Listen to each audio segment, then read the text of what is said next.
چې بی خدایا محبت کوي عباس دی، شیطانی او نفسانی هوا هواس دی. چې بی خدایا محبت کوي عباس دی، شیطانی او نفسانی هوا ستاسو راړو د الحاج مولوي محمد یاسین فهیم صاحب و اصلاحي بیان ته په دې هیله چې د پای تر شیبو راسره مل واوسئ. هیڅ د خدایه سره نه وي، حب په مثل د ځنګیو او مګس دی، شیطانی او نفسانی هوا هواس دی. بسم الله الرحمن الرحيم. الحمد لله رب العالمين حمد الشاكرين، الصلاة والسلام على سيد الأنبياء والمرسلين سيدنا ونبينا وشفيعنا ومولانا محمد وعلى آله وأصحابه الطيبين الطاهرين. قدرمنو اوریدونکو د ژوند د لارې د خپرونې مینوالو، السلام علیکم ورحمة الله وبرکاته. ستاسو روغتیا او خوشحالي د پاک رب نه غواړم، په دې هیله چې د صحت او عافیت جامې په تن ولرئ او خوشحالي مو په برخه وي. دا دی زه محمد یاسین فهیم د ژوند د لارې د خپرونې په وړاندې کولو کې ستاسو په خدمت کې یم. زموږ د نننۍ خپرونې موضوع بیا هم د روژې فضائل او د روژې برکات. قدرمنو اوریدونکو، د روژې مبارکه میاشت شروع ده او د روژې مبارکه میاشت کې د الله رب العزت رحمت د تیز باران په شان باندې وریږي، او هغه وخت چې تیز باران وریږي مسلسل د هغه نه هر څه سیرابه کیږي او هر څیز د هغه نه ګټه اخلي او هر شی په دې باران باندې صفا کیږي او هغه په دې باندې وینځل کیږي. همدارنګه په دغه برکتناکه میاشت کې د الله رب العزت رحمت سره هر مسلمان انسان سیرابه کیږي او د هغه فایده اخلي او د هغه ګناهونه په دې مبارکه میاشت کې صفا کیږي او وینځل کیږي. خو شرط دا دی چې په هغه صورت کې چې تیز باران مسلسل وریږي په هغه باندې هر شی سیرابه کیږي او صفا کیږي چې هغه لوښی سیده ایښی وي. نو که یو لوښی سیده نه وي ایښی بلکې هغه پړ مخې په ځمکه باندې پروت وي، نو که 10 ورځې باران ووریږي د هغه لوښي منځ ته اوبه نه ورځي. دا خو لا پرېږده چې هغه دې سیرابه شي او هغه دې په دې باران باندې ووینځلی شي یا دې صفا شي.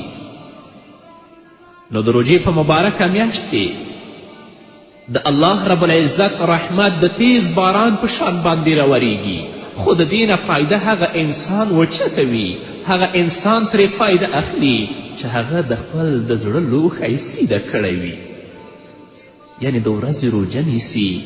او د شپې د الله رب العزت په طاعت او عبادت باندې مصروفه وي. نو دې د خپل د زړه لوښی سیده کړی د الله رحمت ته، د الله مغفرت ته. نو دا انسان به په دې مبارکه میاشت کې د الله رب العزت د رحمت نه او د الله رب العزت د بخښنې نه ګټه اخلي. الله رب العزت به دې ته بخښنه کوي او په وروسته ورځو کې به الله دې ته د نیکو اعمالو توفیق ورکوي.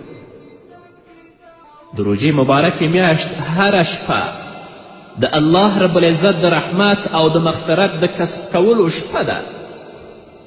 چې په دې شپه کې انسان تراویح وکړي، ختمونو کې اشتراک وکړي،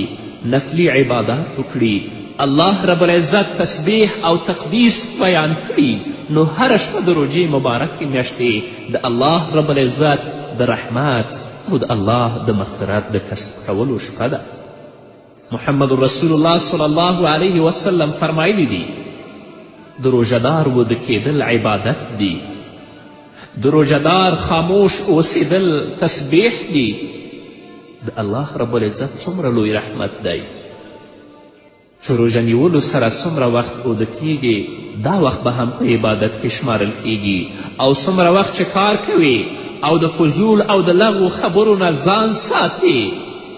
نو ستا خاموش پاتې کیدل به هم د سبحان الله ویلو برابر د ثواب په اعتبار سره لیکل کیږي. دا د الله ډیر لوی رحم او د الله رب العزت ډیر لوی فضل د محمد رسول الله صلی الله علیه وسلم په امت دی چې د روژتي اوده کیدل هم عبادت دی، د هغه خاموش اوسېدل هم عبادت دی. نو د روژې په مبارکه میاشت کې د 24 ساعته شپه او ورځ چې تیریږي دا ټول عبادت جوړیږي او روژتي چې په اخلاص او صداقت سره روژه نیولې وي هغه د الله رب العزت محبوب جوړیږي. اما هغه انسان چې د خپل د زړه لوښی نه وي سیده کړی، د هغه په زړه کې اخلاص او صداقت او تقوا او د الله ویره نه وي پرته، نو هغه په دې میاشت کې هم چې د الله رب العزت رحمت د تیز باران په شان باندې وریږي هغه به په دې میاشت کې هم د الله د رحمت نه محرومه وي. لکه څنګه چې تاسو یو لوښی په تیز باران کې چپه کیدئ نو د هغه منځ ته هیڅکله اوبه نه رسیږي، هغه پرې نه صفا کیږي، هغه پرې نه وینځل کیږي. نو همدارنګه چا چې د روژې په مبارکه میاشت کې د خپل زړه د الله طرف ته نوي متوجه کړی، خپل ځان د الله په عبادت او طاعت باندې نوي مشغوله کړی، نو د هغه د زړه لوښی چپه دی، کله هم هغه ته د الله رحمت او د الله بخښنه نه رسیږي. نو الله دې موږ ته توفیق راکړي چې د خپل زړونه الله طرف ته متوجه کړو، په خپل زړونو کې د الله ویرې ته ځای ورکړو او د روژې مبارکه میاشت د الله په طاعت او د الله په عبادت باندې تیره کړو، تر څو زموږ ګناهونه الله صفا کړي، الله موږ ته د نیکو اعمالو توفیق راکړي او الله رب العزت موږ د خپلو خاصو بندگانو کې حساب او شمار کړي. رسول الله صلی الله علیه وسلم فرمایي چې الله رب العزت به د روژهدارو خلکو لپاره د قیامت په ورځ د عرش لاندې دسترخوان خور کړی وي او دا کسان به د آخرت په ورځ د الله رب العزت د عرش لاندې په دې دسترخوان باندې ناست وي او دوی به خوراک کوي او نور خلک به په دغه ورځ د الله رب العزت په حساب کې راګیر وي. په دې باندې به خلک تعجب کوي چې دا څنګه خلک دي چې دوی خوراک کوي او موږ تر اوسه پورې په حساب کتاب کې مصروف یو. نو دوی ته به جواب ورکول کیږي چې دوی به روژه نیوله او تاسو خلکو به روژه نه نیوله. نو الله رب العزت دوی ته دومره عزت او دومره شوکت ورکړی چې حساب کتاب پرې هم نشته او په هغه ورځ د الله رب العزت میلمانه دي او د عرش لاندې دوی ته دسترخوان خور دی او د الله د نعمتونو نه استفاده کوي. دوی د الله لپاره په دنیا کې لږ وخت او معمولی وخت لپاره ځان د خوراک او څکاک او د نفسانی خواهشاتو نه ساتلی و. نن د الله رب العزت له طرفه دوی ته دا بدله ورکول کیږي چې دوی شاهي میلمانه دي. د دنیا شپه او ورځ 24 ساعته وي او په دې کې صرف سبا صادق راختو راواخله تر لمر پرېوتلو پورې خوراک څښاک پرېښودل او وږی تږی اوسېدل، کوم سړی چې دا معمولی شان ولږه او تنده برداشت کړي الله رب العزت به هغه د قیامت په دغه اوږده او غټه ورځ د ولږې او تندې نه محفوظ وساتي چې د دې ورځ په باره کې قرآن مجید کې ارشاد دی فی یوم کان مقداره 50,000 سنه، هسې ورځ چې د دې مقدار او اندازه به 50,000 کاله وي. نو الله رب العزت دی د روژې په مبارکه میاشت کې موږ ته د نیکو اعمالو توفیق راکړي. دا نه چې صرف په خولې باندې موږ روژه نیولې وي، خوراک نه کوو، څښاک نه کوو، خو غیبت کوو، دروغ وایو، حرام ګورو او حرام اورو. نه، د خپل بدن ټول غړي روژهدار کړئ. په سترګو باندې حرام مه ګورئ، په غوږونو باندې حرام مه اورئ، په ژبه باندې دروغ، غیبت او تهمت ټول پرېږدئ تر څو چې زموږ روژه د الله رب العزت په دربار کې قبوله او مقبوله شي او الله رب العزت زموږ ګناهونه معاف کړي او د خپل رحمت زموږ د حال شامل وګرځوي. خو قدرمنو اوریدونکو، د دې ټولو فضیلتونو باوجود دا مه ګڼئ چې روژه د مونځ نه افضله او بهتره ده، بلکې دا خبره په شریعت کې فیصله شوې او منل شوې ده چې مونځ د روژې نه په هر حال کې افضل او غوره دی. د دې ټولو احادیثو مطلب دا دی چې د روژې ډیر لوی ثواب دی. د دې نه محروم کیدل پکار نه دي چې یو انسان د دې ثواب او د دې اجرونو نه ځان محرومه کړي، خو په دې پوه شئ چې مونځ د ټولو عبادتونو نه افضل او غوره دی. خو زموږ په ټولنه کې، زموږ په کلي او کور کې په عام طور باندې خلک څومره اهتمام چې د روژې د مبارکې میاشت کوي، دومره اهتمام او دومره توجه د منځونو نه کوي. تاسو به لیدلی وي هغه کسان چې ټول کال یې د مانځه رخصتي کړې وي، چې کله د روژې مبارکه میاشت راشي بیا د روژې په مبارکه میاشت کې هم د مانځه پابندي کوي. خو بعضې خلک بیا هم داسې بدبخته شته چې د روژې په مبارکه میاشت کې روژه نیسي خو بیا هم مونځ نه کوي. د هغه حدیث د رسول الله صلی الله علیه وسلم دی چې رب صائم لیس له من صیامه الا الجوع. ډېر روژهداران داسې روژهداران دي چې هغوی دپاره د روژې نه کم اجر و ثواب نشته مګر صرف دا چې د هغوی ګیډې به اوږې وي، هغوی لپاره کم بدله نشته. نو څوک چې د روژې په مبارکه میاشت کې مونځ نه کوي، دروغ نه پرېږدي، حرام کتل حرام اوریدل نه پرېږدي، نو د هغه مثال هم داسې دی چې ګیډه به وږې او تږې وي خو د الله د رحمت او د الله د اجر نه به هغه محروم وي. نو د روژې مبارکې میاشتې ډېر ثوابونه او ډېر فضائل دي، خو د دې دا مطلب نه دی چې روژه د مانځه نه غوره او افضله ده، بلکې مونځ د ټولو عبادتونو نه افضل دی. الله رب العزت دې موږ ته په روژه کې او غیر د روژې توفیق د عبادت راکړي، توفیق د نیکو اعمالو راکړي، او الله دې موږ په روژه کې او د روژې نه وروسته د مانځه پابند وګرځوي، ځکه مونځ په هر حالت کې د روژې نه غوره او افضل عبادت دی. په همدې هیله قدرمنو اوریدونکو د خپرونې په دې وخت کې به راشو لنډې دمې ته. دمې نه وروسته بیا هم زموږ خپرونه دوام لري. ملتیا مو وکړئ. چې تعالی کې هیڅ له خدایه سره نه وي، چې تعالی کې هیڅ له خدایه سره نه وي، حب په مثل د زنګیو او مګس دی، شیطانی او نفسانی هوا هواس دی، چې بی خدایه محبت کوي عباس دی، شیطانی او نفسانی هوا هواس دی. قدرمنو اوریدونکو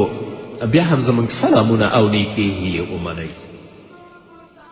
نو د روژې مبارکه میاشت داسې میاشت ده چې په دې کې مسلمان باید د الله رب العزت رحمت او د الله رب العزت مغفرت خپل کړي، چې الله پرې رحم وکړي او الله رب العزت د هغه ګناهونه معاف کړي.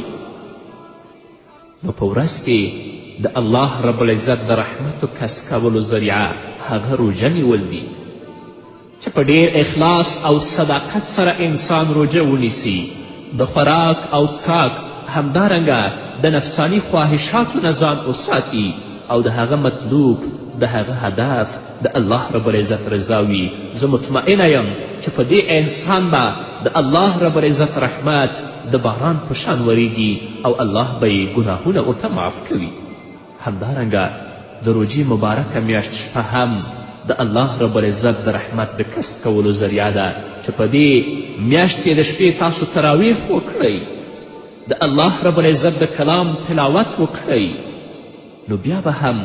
د الله رب العزت رحمت په تاسو باندې وریږي، الله به تاسو ته بخښنه کوي او الله رب العزت به تاسو د خپل محبوب بنده جوړوي، خو په دې شرط چې ستاسو په زړه کې اخلاص، صداقت او د الله رب العزت ویره پرته وي. رسول الله صلی الله علیه وسلم فرمایي که یو انسان په قصد سره د روژې د مبارکې میاشتې یوه روژه په قصد سره وخوري، نو بیا هم د دې ثواب کله نشي حاصلولی اگر که ټول عمر دا روژه ونیسي، ځکه کم نورانیت او برکت او ثواب چې د رمضان په یوه روژه کې الله تاته درکوي، هغه دومره زیات ثواب دی که ټول عمر هم روژه ونیسي بیا هم دومره ثواب او دومره نورانیت ته ځان ته نشي کسب کولی. خو له بده مرغه نن موږ وینو چې ځینې خلک بیا هم د الله رب العزت نه نه ویریږي. د روجې په مبارکه میاشت کې چې هغه د الله د عبادت میاشت ده، د الله د رحمت او د الله د مغفرت میاشت ده، بیا هم په بدو، په فسادو او په منکراتو باندې اخته دي. نو داسې انسانان د الله د رحمت نه محرومه دي او رسول الله صلی الله علیه وسلم فرمایي چې بدبخته انسان او ازلی بدبخته انسان، شقی انسان هغه دی چې هغه هم د روجې په مبارکه میاشت کې د الله د رحمت نه محروم پاتې شي او دې ته په دې میاشت کې هم بخښنه ونه شي. نو څومره چې کولی شئ قدرمنو اوریدونکو د روجې په مبارکه میاشت کې صدقات کوئ، نفلي عبادات کوئ، ځکه الله رب العزت ستاسو یو نفلي عبادت په یو نفلي عبادت کې الله تاسو ته دومره ثواب درکوي لکه چې په نورو میاشتو او په نورو ورځو کې تاسو یو فرض کوئ. رسول الله صلی الله علیه وسلم فرمایي چې قیامت کې به د ټولو نه وړاندې د مونځ حساب کیږي. الله رب العزت به فرشتو او ملائکو ته ووایي چې زما د بنده مونځ وګورئ، دا نامکمل دی او که پوره او مکمل دی. نو که د هغه مونځ پوره وي هغه به پوره لیکل کیږي، او که د هغه مونځ ناقص وي نو څومره چې نقصان وي هغه به لیکل کیږي. الله به بیا فرشتو ته ووایي چې تاسو وګورئ د سره څه نوافل شته او که نشته. که د ده سره نوافل وي نو په هغې سره به د نوافلو تکمیل کیږي، یعنی ستا نفلي عباداتو سره به الله رب العزت هغه فرض منظورو کوي چې ستا نقصان دی، الله به هغه پوره کوي. دغه شان به د زکات حساب کیږي. اول به د فرض زکات حساب کیږي، که په دې کې څه کمایی راشي نو په نفلي صدقاتو سره به الله رب العزت د دې تکمیل کوي. نو راشئ د روجې په مبارکه میاشت کې تراویح وکړئ، نفلي عباداتو ته مخه کړئ، صدقاتو ته مخه کړئ، تر څو چې الله رب العزت د آخرت په ورځ موږ په خپل رحمت کې راونغاړي او هغه تقصیرات چې موږ نه په فرضي عبادتونو کې شوي دي الله رب العزت هغه په دې نفلي عباداتو سره موږ ته پوره کړي. نو قدرمنو اوریدونکو د روجې مبارکه میاشت داسې میاشت ده چې انسان باید په دې کې کوشش وکړي چې د الله رب العزت رحمت خپل کړي او خپل تضرع او عاجزي لاسونه الله ته پورته کړي تر څو الله رب العزت د دې ګناهونه معاف کړي او تل لپاره د نیکو اعمالو توفیق ورکړي. رسول الله صلی الله علیه وسلم فرمایي کله چې د رمضان المبارک لومبنۍ او اوله شپه شي نو د اسمان دروازې خلاصې شي او په دې دروازو کې یوه دروازه هم د رمضان آخره پورې نه بندیږي. د روژې مبارکه میاشت په اوله شپه د آسمان ټولې دروازې خلاصیږي او تر څو چې د روژې مبارکه میاشت نه وي تیره شوې یوه دروازه هم نه بندیږي. نو که یو مسلمان بنده د ورځې روژه ونیسي او د رمضان مبارکه میاشت په شپو کې د الله رب العزت عبادت وکړي، منځونه وکړي، الله رب العزت به هغه انسان ته د هر رکعت په بدله کې هغه دپاره 2.5 نیکیانې لیکي. د روژې په مبارکه میاشت کې که ته یو رکعت مونځ هم کوې الله رب العزت به تا ته د یو رکعت په بدل کې 2.5 نیکیانې لیکي. او رسول الله صلی الله علیه وسلم فرمایي هر رکعت په بدل کې به الله رب العزت هغه دپاره یو کور په جنت کې جوړوي. او بیا چې کله روژهدار د رمضان د لومړۍ ورځې روژه وساتي نو د هغه تیر شوي رمضان نه واخله تر اوسه پورې ټول ګناهونه الله د هغه بخي. خو د هر څه نه مهم اخلاص غوره دی چې په زړه کې اخلاص ته ځای ورکړو، د الله ویرې ته ځای ورکړو، بیا به عبادات الله رب العزت په خپل دربار کې قبولوي. په همدې هیله قدرمنو اوریدونکو دا و زموږ نننۍ خپرونه چې ستاسو درانه حضور ته وړاندې شوه. تر بلې خپرونې پورې چې زه بیا هم ستاسو درانه حضور ته راځم تاسو ټول په پاک رب سپارم. پاتې ژوندم نیکمرغه، ښاد، بریالي او کامیاب اوسئ. چې بنا د محبتي پر دنیا وي، چې بنا د محبتي پر دنیا وي، محب نه دی خود غرضه ګل هواشتی، شیطانی او نفسانی هوا هواس دی چې بی خدایا محبت کوي عباس دی شیطانی او نفسانی هوا هواس دی په دنیا ما تزرع مسلمانا په دنیا ما تزرع مسلمانا هر مومن لار دنیا لکه قفاس دی شیطانی او نفسانی هوا هواس دی چې بی خدایا محبت کوي عباس دی شیطانی او نفسانی هوا هواس دی رمضان راغلی دی در فرمان راغلی دی پر مومنو مسلمانو لی انعام راغلی دی د روژې فضیلتونه قدرمنو اوریدونکو ستاسو پام راړو د الحاج مولوي محمد یاسین فهیم صاحب د روژې د فضیلتونو خپرونو ته خدای په حکم د جنت ټول دروازې ورتړلې وي خالق د شیطانانو لاسو پښې بسم الله الرحمن الرحيم الحمد لله رب العالمين حمد الشاكرين الصلاة والسلام على سيد الأنبياء والمرسلين وعلى آله وأصحابه الطيبين الطاهرين درنو اوریدونکو او د ژوند د لارې د خپرونې مینوالو سلامونه او نیکې هیلې مې ومنئ ستاسو د روغتیا او د صحت په هیله دا دی زه محمد یاسین فهیم د ژوند د لارې د خپرونې په وړاندې کولو کې ستاسې په چوپړ کې یم په دې هیله چې دا خپرونه د ستاسې د پام وړ وګرځي زموږ د نننۍ ورځ د خپرونې موضوع ده د روژې فضیلت او ځینې هغه واقعات چې په دې مبارکه میاشت کې مخې ته راغلي دي مخکې د دې نه چې پیغمبر علیه السلام هجرت وکړي د مکې مکرمې نه مدینې منورې ته روژه لا فرض شوې نه وه اما کله چې پیغمبر علیه السلام د مکې مکرمې نه هجرت وکړ مدینې منورې ته په دویم کال د هجري کې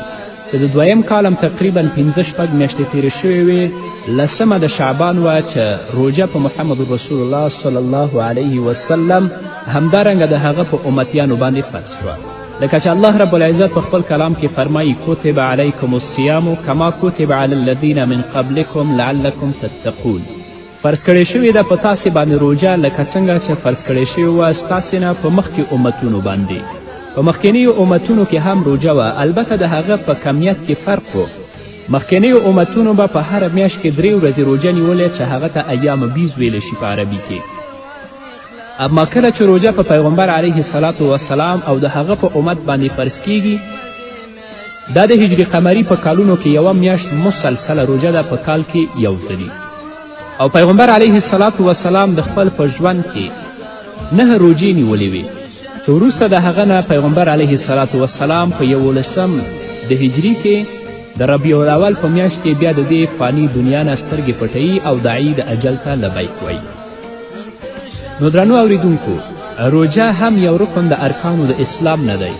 چې دریم رکن د اسلام دی او د دې فرضیت په قرآن سره د رسول الله صلی الله علیه وسلم په احادیثو سره همدارنګه د امت په اجماع سره ثابت شوی هغه څوک چې د روژې د فرضیت نه انکار وکړي هغه ته د اسلام مقدس دین د کفر او د کافر خطاب کوي او هغه مرتد دی نو هغه سره به معامله کیږي لکه څنګه چې معامله کیږي د مرتدینو سره او هغه څوک چې منکر نه یعنی جاحد نه د فرضیت د روژې نه هغه البته کافر نه دی خو لیکن فاسق او ګنهګار هغه ته ویلی شي چې الله رب العزت به د آخرت په ورځ د هغه نه حساب کوي او هغه به الله رب العزت په حضور کې مسئول رسول الله صلی الله علیه وسلم په یو حدیث کې فرمایي سید الشهور شهر رمضان و سید الایام یوم الجمعه لو يعلم العباد ما في شهر رمضان لتمنى العباد ان يكون شهر رمضان سنة پیغمبر علیه السلام وایي چې غوره میاشت په ټولو میاشت کې هغه مبارکه د روژې میاشت ده همدارنګه غوره ورځ په ټولو ورځو کې هغه د جمعې مبارکه ورځ ده رسول الله صلی الله علیه وسلم فرمایي لو یعلم العباد که پوهېدلی د الله رب العزت بندگان ما فی شهر رمضان د هغه برکات یا د هغه انوارونه چې الله رب العزت د رمضان او د روژې په میاشت کې ایښي دي لتمنى العباد ان یکون شهر رمضان سنه نو د الله بندگانو به دا آرزو کوله او په دې هیله به وی چې کاش د روژې مبارکه میاشت یو کال وی خو له بده مرغه چې په موږ باندې روژه نه وي راغلې د هغې نه مخکې زموږ وار ورته خطایي چې بیا روژه راورسېدله البته دا هغه خبرې د هغه چا دي چې هغه ضعیف الایمان خلک دي د هغه مسلمان انسان چې اراده قوي وي او د الله رب العزت ویره او د هغه خوف او د هغه مینه د هغه په زړه کې پرته وي هیڅکله به د هغه شکایت ونه کړي کم برکات کم مغفرت کم رحمت چې الله رب العزت په دې مبارک میاشت کې ایښی یو مسلمان انسان د دې نه واقعي توګه باندې خبر شي نو هغه به تل دپاره دا هیله کوي او دا آرزو به کوي چې کاش د روژې مبارکه میاشت یو کال وی میاشت نه وی او د روژې مبارکه میاشت هغه میاشت ده چې الله رب العزت د جبرائیل علیه السلام په واسطه باندې قرآن په محمد رسول الله صلی الله علیه وسلم باندې نازل کړ د روژې مبارکه میاشت هغه میاشت ده چې الله رب العزت د اسلام دښمنانو ته شکست ورکه او پیغمبر علیه السلام همدارنګه هغه صحابه کرام چې رسول الله صلی الله علیه وسلم سره ول دیو ته کامیابي او نصرت اور په برخه کړه چې هغه غزوه بدر ده دا د روژې په میاشت کې وه او د جمعې ورځ وه تقریبا 18 د روژې وه چې مشرکین د ټولو جنگي وسایلو باندې سنبال ول او پیغمبر علیه السلام سره څه محدود کسان و چې 314 کسان ول د هغو په مقابل کې رسول الله صلی الله علیه وسلم همدارنګه د دې صحابه جنګیږي او الله رب العزت مشرکینو ته سره د هغو نه امکاناتو چې هغوی سره ول ماته ورکوي او کامیابي او سرفرازي او عزت د پیغمبر همدارنګه هغه کسان چې د رسول الله صلی الله علیه وسلم په خوا کې دي هغو ته ورپه برخه کوي چې دې ته د الله رب العزت په کلام کې خپله پروردګار یوم الفرقان وایي چې هلته فرق وکړه په مابین حق او باطل کې او په هغه کې هغه د فرعون د امت لوی دښمن د اسلام او د پیغمبر ابو جهل هم مرداریږي او په شمول د دې سره هویا کسان نور او هویا کسان نور د پیغمبر علیه السلام او د صحابه کرام رضوان الله تعالی علیهم اجمعین په اسارت کې غورځېږي همدارنګه د مکې مکرمې فتحه دا هم د روژې په میاشت کې وه لکه چې الله رب العزت فرمایي انا فتحنا لك فتحا مبینا چې دا هم د جمعې ورځ وه چې 20 یا 21 د روژې مبارکه وه چې 8 کال د هجري وه چې مخکې د دې نه چې د مکې مکرمه فتح شي د مسلمانانو او د پیغمبر علیه السلام په لاس باندې هلته د قسمه قسمه بتانو عبادت کېده کش په مکې مکرمه کې 360 بتان ول چې مشرکینو به د هغو عبادت کوه د الله رب العزت وحدانیت همدارنګه د الله عبادت د هغو نه هیر و د کفر او د شرک او د بدبختي په تیارو کې پراته ول اما چې کله پیغمبر علیه السلام د روژې په مبارکه میاشت کې مکې مکرمه فتح کوي نو هلته هغه 360 بتان ټول د مسلمانانو او د پیغمبر علیه السلام په لاس باندې ماتیږي او هلته د الله رب العزت د وحدانیت د الله رب العزت د یووالي نعره پورته کیږي هغه بدبختی هغه کفر هغه جهالت تیارې چې په مکې مکرمه کې پرتې وي د رسول الله صلی الله علیه وسلم په راتللو سره هغه ټولې لرې کیږي چې دا هم د روژې مبارکه میاشت وه همدارنګه انتشار د اسلام په یمن کې او بعضې واقعات د تبوک غزوې دا ټول د روژې په مبارکه میاشت کې ول نو دې ټولو نه معلومیږي چې پیغمبر غوره پیغمبر د الله رب العزت کلام غوره کلام د روژې مبارکه میاشت غوره میاشت چې الله رب العزت په دې کې په واسطه د جبرائیل علیه السلام باندې خپل هغه بلاکیف او غوره کلام په غوره پیغمبر محمد رسول الله صلی الله علیه وسلم باندې نازل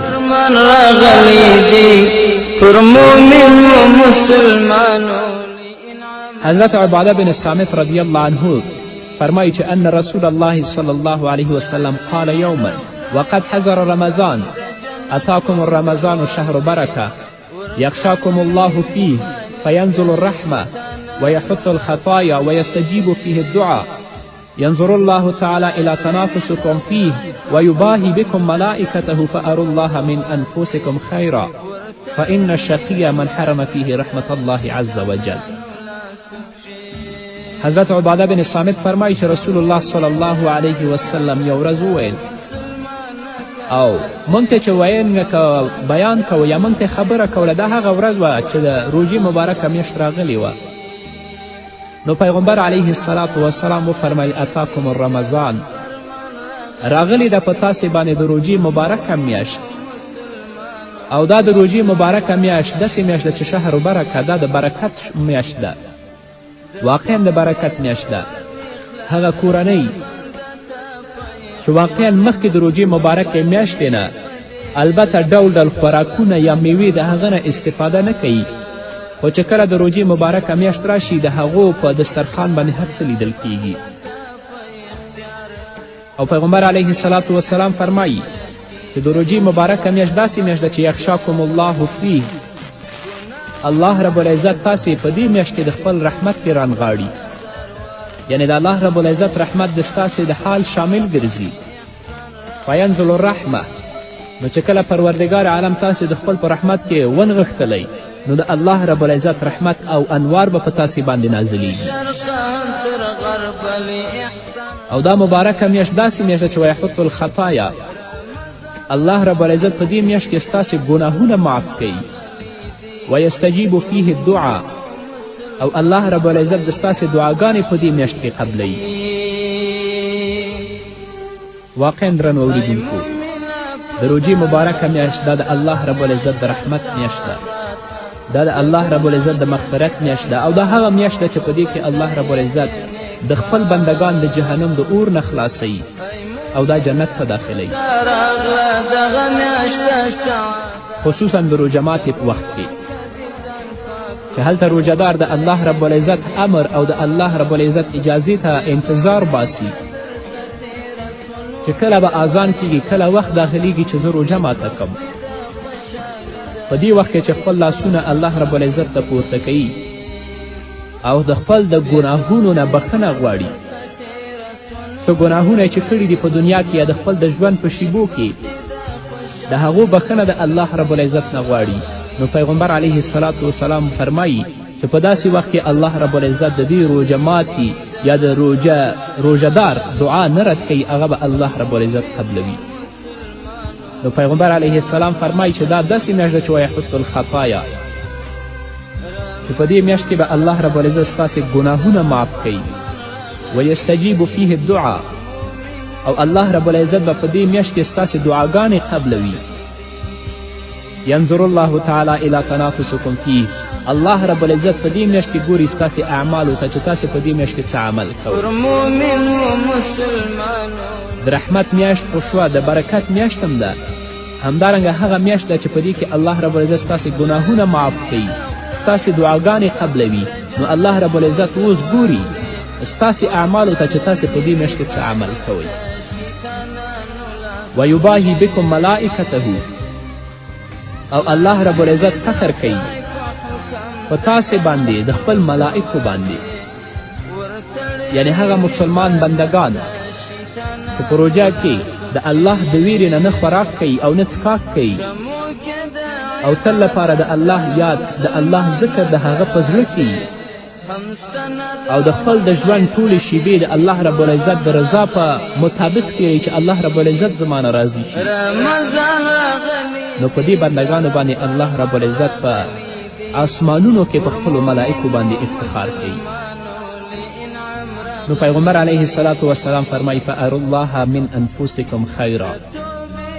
تاسې وښیئ الله رب العزت ته د خپل ځانونو نه خیر یعنی نیک عمل وروښیئ. په دې میاشت کې تاسې د بدو اعمالو نه، د فساد نه، د فحشا نه، د منکراتو نه ځانونه وساتئ،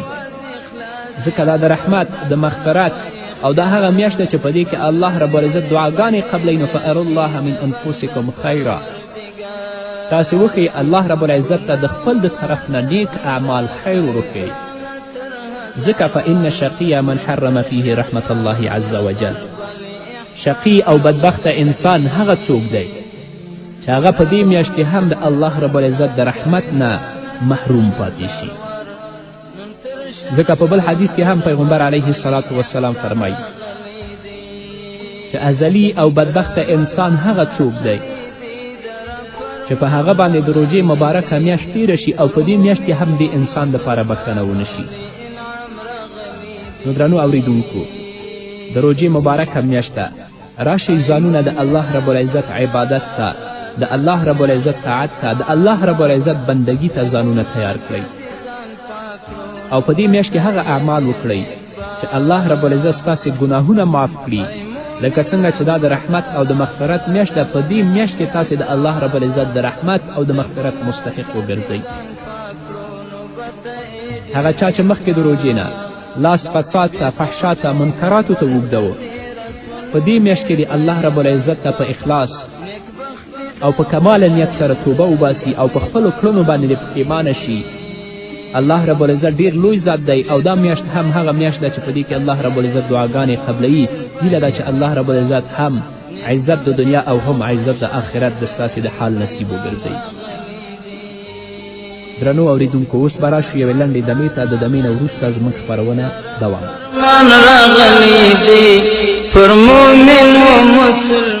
درنو اوریدونکو، بیا هم زما سلامونه او نیکې هیلې ومنئ.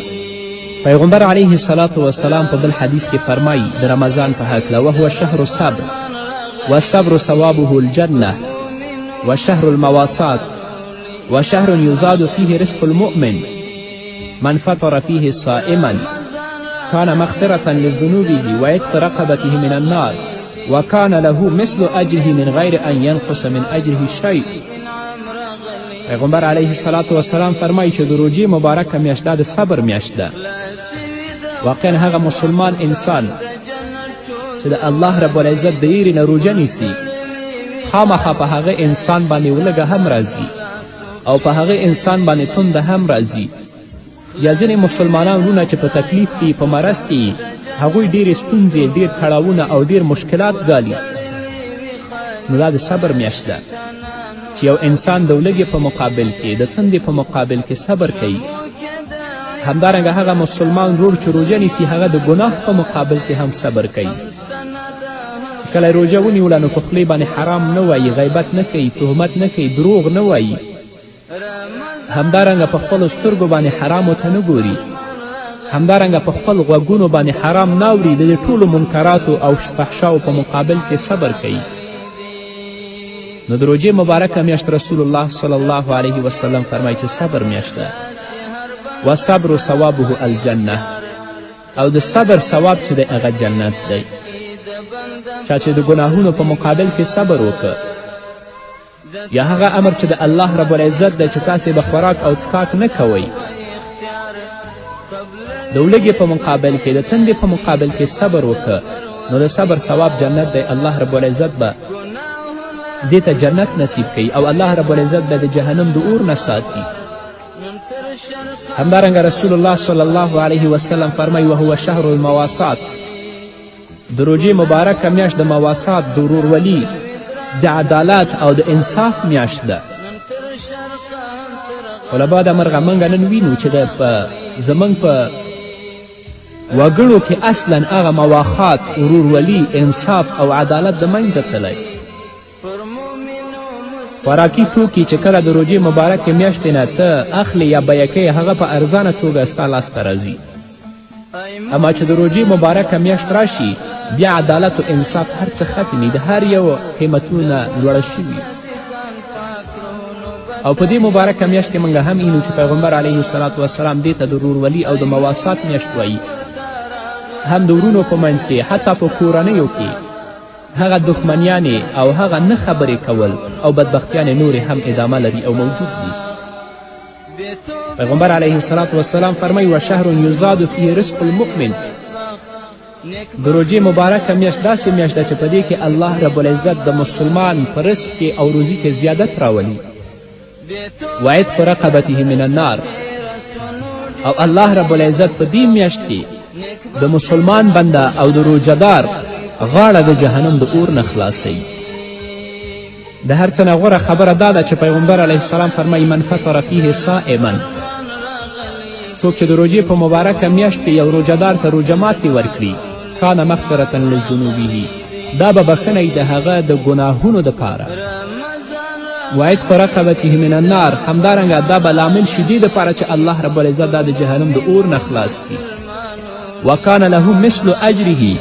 هغه روژهدار ته چې تا روژه ماتې ورکړې د هغه په اندازه اجر به الله رب العزت تا ته هم درکوي، غیر د دې نه چې د هغه د اجر نه څه کمبود راشي یا د هغه په ثواب کې کموالی راشي. دا ډیره اسانه خبره ده چې یو مسلمان یو بل مسلمان روژتي ته روژه ماتې ورکړي، په دې باندې به الله رب العزت د دې ګناهونه معاف کوي. په یو روژه ماتې باندې به الله رب العزت تا د جهنم د اور نه خلاصوي،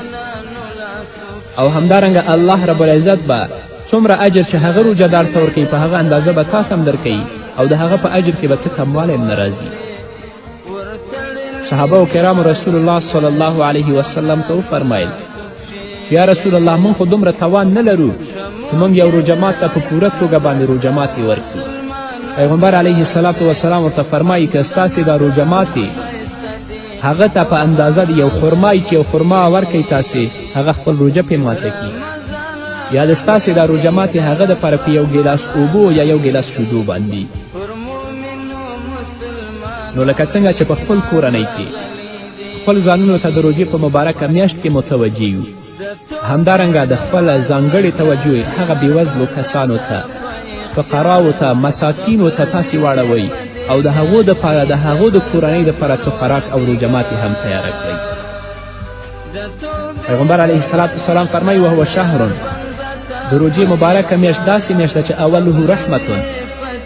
اول د دې رحمت دی، اوله لسیزه د دې رحمت دی، الله رب العزت رحمت نازلیږي په دې میاشت کې.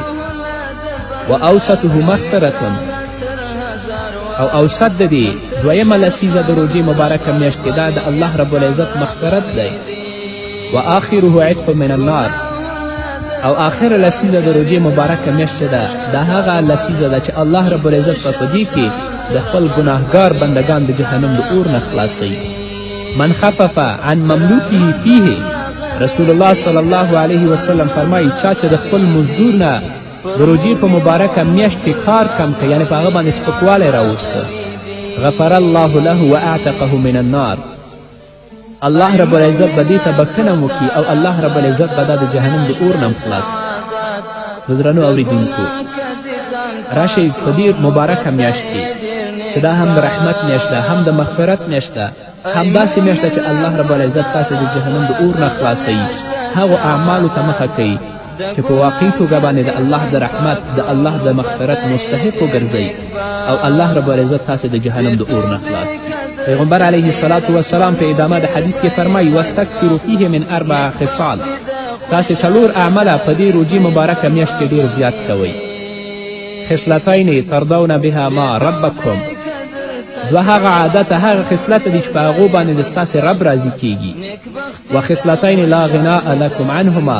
دوه هغه عادت او خصلت دي چې تاسې دپاره خلاصی نشته د هغه نه. دوه هغه خصلته چې الله رب العزت په تاسې نه راضي کیږي په دې مبارکه میاشت کې. یو هغه دی چې تاسې به تل لپاره په دې مبارکه میاشت کې دا وایي چې لا اله الا الله محمد رسول الله، همدارنګه د الله رب العزت نه به تاسې مغفرت غواړئ. لکه رسول الله فرمایي فاما الخصلتان اللتان ترضون بهما ربکم فشهادة ان لا اله الا الله وتستغفرونه، هغه دوه خصلته چې هغه باندې ستاسې رب راضي کیږي دا دی چې تاسې به د الله رب العزت وحدانیت بیانوئ، یعنی کلمه بلولئ، او دویم دا چې د الله رب العزت نه به د خپل د ګناهونو مغفرت او بخښنه غواړئ. و اما الخصلتان اللتان لا غناء بكم عنهما لا غناء لكم عنهما فتسألون الجنة وتعوذون به من النار، دوه عادته او خصلته چې تاسې لپاره د هغه نه خلاصی نشته، یو دا دی چې تاسې به تل لپاره د روژې په مبارکه میاشت کې د جنت سوال کوئ، همدارنګه تاسې به د جهنم د اور نه پناه غواړئ. دویم خصلت دا دی. نو واقعا درنو اورېدونکو د رسول الله صلی الله علیه وسلم احادیثو ته او د رسول الله صلی الله علیه وسلم لارښوونو ته که موږ په دقیقه توګه باندې متوجه شو، نو دا هغه میاشت ده چې په دې کې الله رب العزت د خپل بنده نه راضي کیږي. الله رب العزت په خپل بندگانو باندې د خپل رحمت نازلوي، او په دې میاشت کې هغه ګناهګاران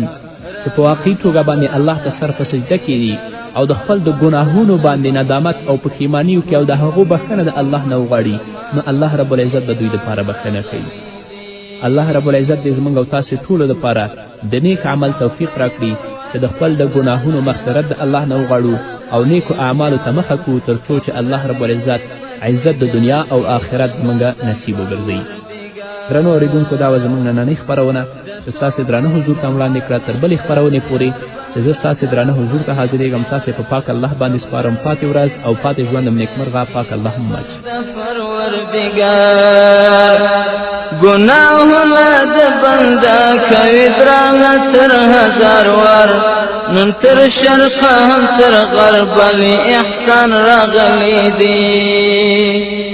گناهونه د بنده کوي درانه تر هزار ور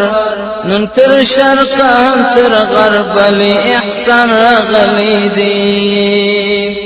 رمضان راغلی دی در فرمان راغلی دی پر مومنو مسلمانو لی انعام راغلی دی. ای مومنا پر تا راغله دغه میاشت سعادت د ګناه کدی ځان پاک کړو نو به ته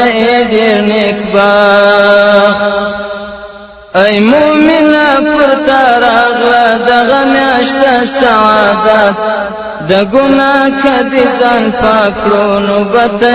ډېر نیکبخت. بې توبې قدر ستیر سونو ډېر به بدبخت نیکبختي د خوشحالي د لې پیغام راغلی دی. بې توبې قدر ستیر سونو ډېر به بدبخت نیکبختي د خوشحالي د لې پیغام راغلی دی. رمضان راغلی دی در فرمان راغلی دی پر مومنو مسلمانو لی انعام راغلی دی. رمضان راغلی دی در فرمان راغلی دی پر مومنو مسلمانو لی انعام راغلی دی. رمضان راغلی دی در فرمان راغلی دی پر مومنو مسلمانو لی انعام راغلی دی. خلاص شوی د خدای په حکم د جنت ټول دروازې ورتړلې وي خالق د شیطانانو لاسو پښې. خلاص شوی د خدای په حکم د جنت ټول دروازې ورتړلې وي خالق د شیطانانو لاسو پښې. شمو کې د عبادت د مسلمان کرازې هم ستنه ده هم ښایسته دی قرآن راغلی دی. رمضان راغلی دی در فرمان راغلی دی پر مومنو مسلمانو لی انعام راغلی دی.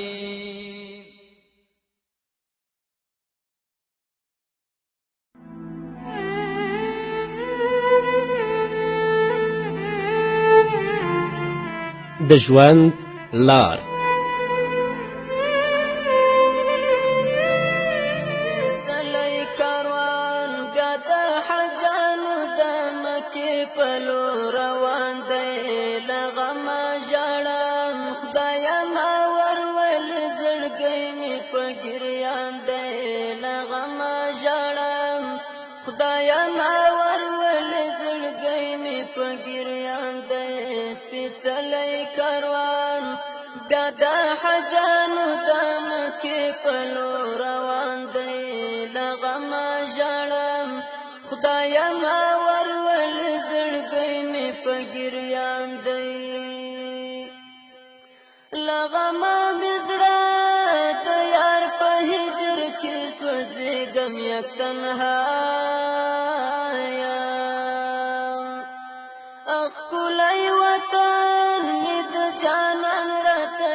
بسم الله الرحمن الرحيم الحمد لله رب العالمين حمد الشاكرين الصلاة والسلام على سيد الأنبياء والمرسلين سيدنا ونبينا وشفيعنا ومولانا محمد وعلى آله وأصحابه الطيبين الطاهرين. قدرمنو اوریدونکو د ژوند د لارې د خپرونې مینوالو، السلام علیکم ورحمة الله وبرکاته. ستاسو روغتیا او خوشحالي د پاک رب نه غواړم، په دې هیله چې د صحت او عافیت جامې پر تن ولرئ او خوشحالي مو په برخه وي. دا دی زه محمد یاسین فهیم د ژوند د لارې د خپرونې په وړاندې کولو کې ستاسو په خدمت کې یم. زموږ د نن ورځې د خپرونې موضوع بیا هم د یو مسلمان ځانګړتیاوې. درنو اوریدونکو، په تیرې خپرونه کې موږ وغږېدلو چې د یو مسلمان پنځمه ځانګړتیا دا ده چې هغه به لوړ همت ولري، ځکه د لوړو همتونو والا انسانان دي چې د دنیا څیره بدلوي. هر یو عملی کشف یا د جوړولو لویه پروژه او یا د امتونو اصلاح چې ګورو تر شا به یو غټ شخصیت موجود وي چې هغه په خپله مفکوره باندې ایمان لري او د هغه په مطابق عمل کوي تر څو خپل هدف ته ورسیږي یا د هغه په لاره کې ځان قربان کړي. په دې وروستۍ کې چې اسلامي خلافت ړنګ شو او استعمارګر ځواکونه د مسلمانانو پر ځمکو برلاسي شول، د اسلامي شریعت پر ځای غیر دینی سیکولر قوانین پلي شول او په دې اړه چې اسلام د ټولې نړۍ د رهبري وړتیا لري ډیر شکوک او شبهات رامنځته شول. یو شمیر مفکرینو اسلام نه لرې کېدلو او غربي کېدلو ته بلنه پیل کړه. په دې ډول سخته او له کړاوونو نه ډکه فضا کې ستر داعي امام حسن البنا رحمه الله پاڅون وکړه او په دې هڅه کې شو چې اسلامي امت یو ځل بیا د اسلامي اساساتو په لور روان کړي. امام حسن البنا رحمه الله د خپلو هڅو او پلټونو په اړه داسې وایي: له الله رب العزت نه پرته بل هیڅ چاته معلومات نشته چې څومره شپې به موږ تر سهاره د اسلامي امت د احوالو په اړه په سوچ کې تیرولې او د ژوند مختلف مظاهر به مو تر بحث لاندې نیول، مرضونه او لاملونه به مو په ګوته کول او د درملنې په فکر کې به اخته وو. څومره به په تعجب کې غورځېدو چې موږ به په دې سخت غم کې مصروف وو، خو ولې ډلې ډلې خلک به د قهوه خانو او د فساد مرکزونو په هڅه کې ول. کله به دې چې د کوم یوه نه وپوښتل چې ولې داسې بېهوده او بېګټې مجلسونو کې برخه اخلي، هغه به ویل خپل ساعت تیرو او دا مسکین به نه پوهېده چې دی خو خپل ځان تباه کوي ځکه همدا وخت په خپله ژوند دی. څومره زیات مشران او بزرگان دي چې خپل وخت یې ضایع کو او په حقیقت کې خپل ځان او خپل امت ووژلو. خو الهي دعوتګر امام حسن البنا خپل ځان او خپل ورونه ژوندي وساتل. دا دی د دعوت کړنلارې د نړۍ په ګوټ ګوټ کې غوږونو ته رسیږي، هیلې را ژوندی کوي، عزایم نوي کوي او مسلمانانو ځوانانو سره د اسلامي امت په جوړولو کې کومک کوي. عبدالحمید بن بادیس دا ستر برجسته جزایري عالم حج ته ولاړ. هلته د خپل ملګري بشیر ابراهیمي سره مخامخ شو. ملګري یې ځان سره پریکړه کړې وه چې په نبوي مسجد کې به اعتکاف کوي. خپل وخت یې له مخکې څخه په نبوي مسجد کې د عبادت، مطالعې او لیکلو لپاره تقسیم کړی و. ده ورڅخه وپوښتل که زه او ته دلته دا عمل کوو نو الجزایر به څوک آزاد کړي؟ نو په همدې سره دواړه بیرته را وګرځېدل او الجزایر یې آزاد کړ. خو ولې څنګه آزاد کړ؟ ژور ایمان، سمه پوهه او مسلسل عمل سره. څومره ستر خلک ول، د لوړو همتونو څښتنان ول او لویې موخې وې. د شاعر دا قول ښه پرې صادق کیږي: واذا لم یکن من الموت بد فمن العجز ان تموت جبانا. کله چې د مرګ نه خلاصون نشته نو دا ستا کمزورتیا ده چې بې غیرتي کې مړ کیږي. ځینې خلکو خپل همتونه د علم په زده کړه کې په کار واچول. په دې باید پوه شو چې ټول انساني فضائل له علم نه پیل کیږي. الله رب العزت په صورت محمد کې په 19 آیت کې فرمایي: فاعلم انه لا اله الا الله. نو پوه شه چې له الله رب العزت نه پرته بل څوک لایق د عبادت نشته. زموږ له افتخار نه ډک تاریخ کې بېشماره داسې باهمته خلک تیر شوي چې شپې او ورځې د یو حدیث په لټه کې تیرې کړي. علماو ویلي چې د ټولو نه لوړ همت باید انسان د علم په لاره کې په ځانګړې توګه د قرآني علومو او حدیثو په علم کې ولري. دا هم باید ور اضافه کړو چې کوم دنیایي علوم چې د ژوند اصلاح او سمون ورسره تړلی هغه هم د قرآني علومو او حدیث په جمع کې حسابیږي. که چیرې دا پوهه او برداشت له مسلمانانو علماو سره نه و، په دې مختلفو علومو کې به د مسلمانانو ترمنځ نابغهګان نه و راڅرګند شوي او په مختلفو علومو کې به دوی د ټولې نړۍ په کچه رهبري نه کوله او د دوی مدارس به په نړۍ کې تر ټولو پرمختللي مدارس نه حسابېدل. الحمدلله چې حسابیږي. د لوړ همت له نښو څخه دا هم ده چې سړی باید علم د عمل سره یو ځای کړي، ځکه هغه علم به څه ارزښت ولري چې عملي جامه ونه لري. که چیرې تا یو دعوتګر او یو مبلغ او یو بلونکی ولید چې د ډیر عمل له امله هیڅ وخت ډیرې مطالعې او لیکنې ته نه لري، خو په قول، عمل او حرکت سره د سترو شخصیاتو په جوړولو کې مصروف دی، نو پوه شه چې دا سړی د لوړو همتونو والا له خلکو نه دی. او که یو دعوتګر یو بلونکی ووینې چې ښې خبرې کوي خو عمل خراب دی، په هره غونډه کې په لوړ آواز خبرې کوي خو د کوشش او پلټنې په ډګر کې هیڅ اغیز نه لري، نو پوه شه چې دی د دعوت مدعی دی خو دعوتګر نه دی.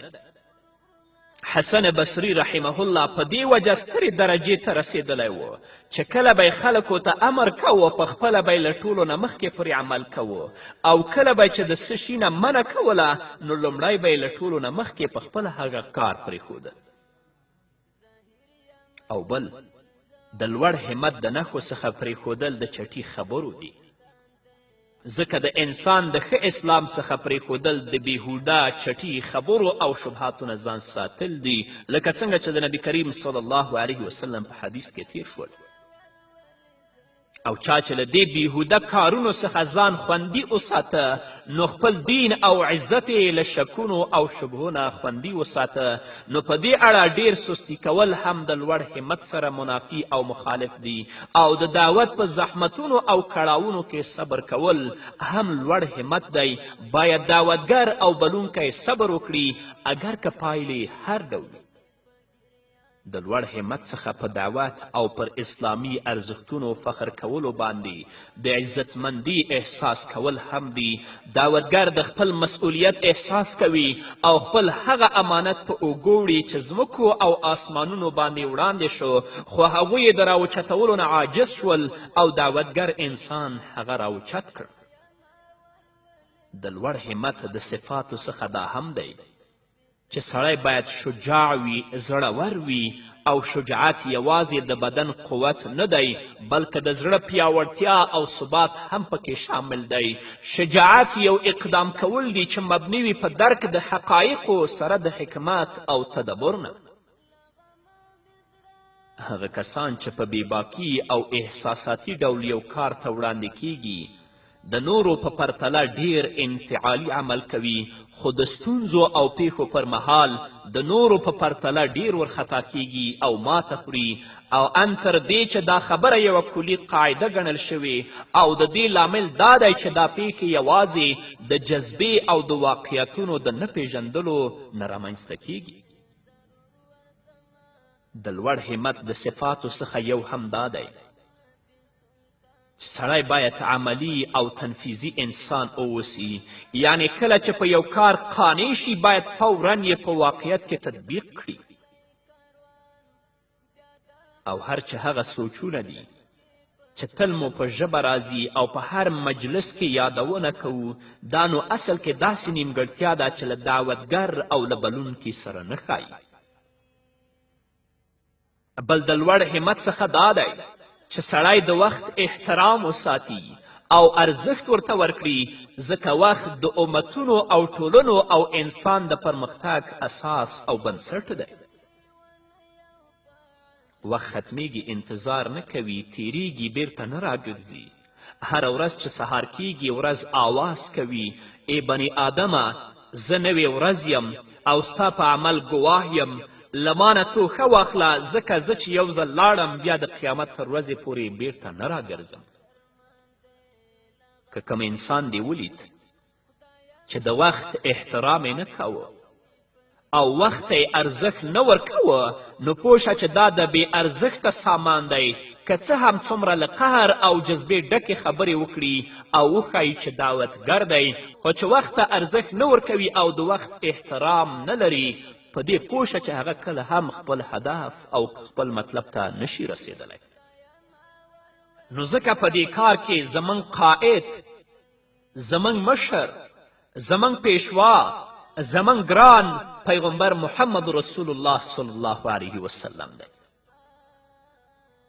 کله چې ابو طالب د قریشو د تشویقولو او هڅولو په نتیجه کې رسول الله ته وایي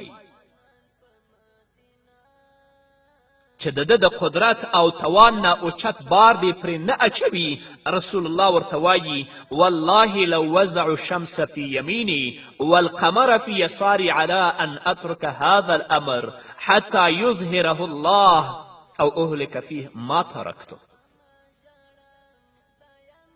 د مسلمان د ځانګړتیاوو څخه یوه ځانګړتیا دا ده چې هغه به لوړ همت لري. که لوړ همت درلوده خپلو هدفونو ته رسیدلی شي او که لوړ همت ونه لري، شجاعت ونه لري، زړورتیا ونه لري، کله هم خپلو اسلامي اهدافو او اغراضو ته نشي رسیدلی. الله رب العزت دې ټول مسلمانان په دې ځانګړتیا باندې سنبال کړي. په همدې هیله درنو اوریدونکو نور به واورو خو د یوې دمې نه وروسته.